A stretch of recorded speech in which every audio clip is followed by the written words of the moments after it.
Ceng, ceng, ceng, ceng, ceng. Hai para pendidik hebat. Pernah nggak sih kalian merasa bahwa materi yang sudah kalian susun, soal-soal yang sudah kalian buat sudah betul, sudah baik, tapi saat di kelas kalian melihat para siswa merasa kebingungan, melihat para siswa tidak tahu harus melakukan apa? Mungkin ketika hal tersebut terjadi bukan salah pada materi kalian, tetapi pada panduan pembelajaran.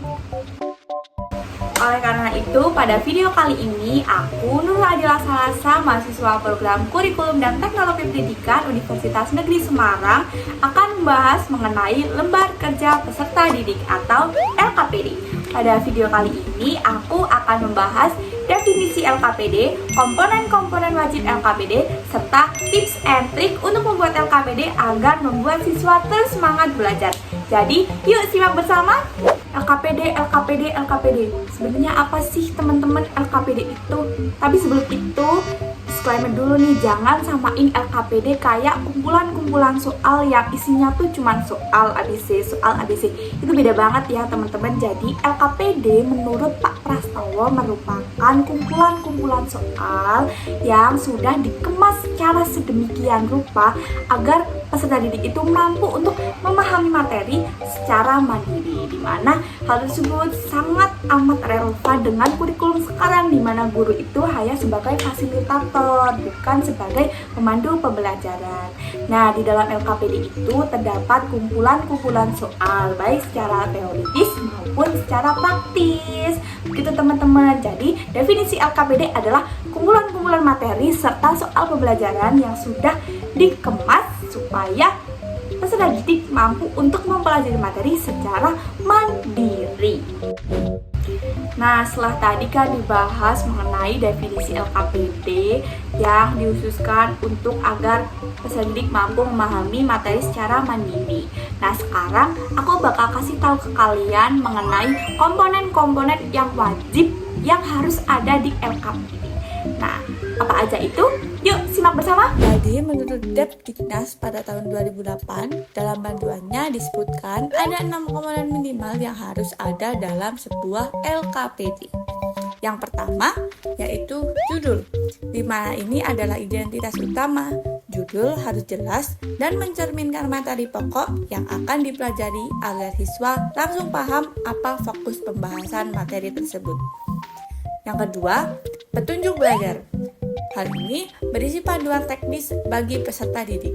Di sini, kamu dapat menjelaskan cara penggunaan LKPD, langkah awal yang harus dilakukan, serta aturan selama proses pembelajaran. Yang ketiga, kompetensi yang akan dicapai. Bagian ini berisi target atau tujuan pembelajaran. Fungsinya agar siswa tahu kemampuan apa yang harus mereka kuasai setelah selesai mengerjakan LKPD tersebut. Yang keempat, informasi pendukung. Informasi pendukung berisi ringkasan materi atau fakta-fakta tambahan. Hal ini penting sebagai bekal awal atau referensi bagi siswa sebelum mereka masuk ke tahap pengerjaan tugas. Yang kelima, tugas-tugas dan langkah kerja. Hal ini adalah bagian inti yang berisi instruksi-instruksi kegiatan selama pembelajaran. Isinya harus sistematis dan terstruktur agar bisa memandu siswa dalam memecahkan masalah atau melakukan penyelidikan. Yang terakhir yaitu ada penyelesaian. Bagian terakhir ini merupakan bagian yang berfungsi untuk menampung hasil dari kerja peserta didik. Penyelesaian bisa berupa kolom jawaban, format laporan singkat, atau ruang untuk menuliskan kesimpulan dari aktivitas yang sudah dilakukan. Nah, gimana nih teman-teman setelah tadi kalian menyimak, melihat komponen-komponen yang wajib ada di LKPD kalian? Sudah jelas bukan 6 komponen yang wajib ada di LKPD kalian? Selanjutnya, aku akan kasih 3 rahasia supaya LKPD kalian tidak membosankan, tidak membuat siswa-siswa kalian mengantuk. Apa aja itu? Yuk stay tune. Yang pertama, kalian dapat menggunakan visual yang relevan.